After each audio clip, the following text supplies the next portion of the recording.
Thank you for such a moment as this, oh God. We do not take it for granted, but we give you all the glory. Yes, Lord. Almighty Father, may you take the eminence in this place, oh yes, God. Lord. Be enthroned in our worship, oh God. Yes, Lord. Be enthroned in our praise unto you. Yes, Lord. Be enthroned in this place, Almighty yes, God. As you have ordained your servant this day, oh God. Yes. I pray that you may continue to anoint him and elevate him to another level, to the glory and the honor of your holy name, yes, Jesus. As he brings forth your word, let it be a blessing into our lives, oh God. Let it correct us in the way you want us to go, God.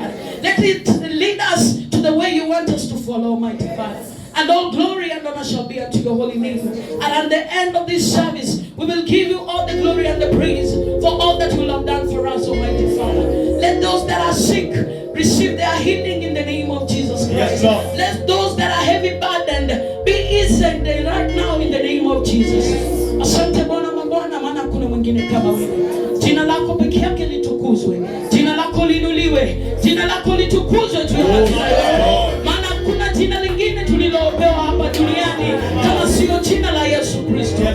Utukuke uinuliwe Bwana mabwana. Zaidi ya yote, mapenzi yako kazidi kutendeka katika maisha yetu kwa ajili ya utukufu wa jina lako. Na ni katika jina la Yesu Kristo tuomba na tukushukuru. Amen.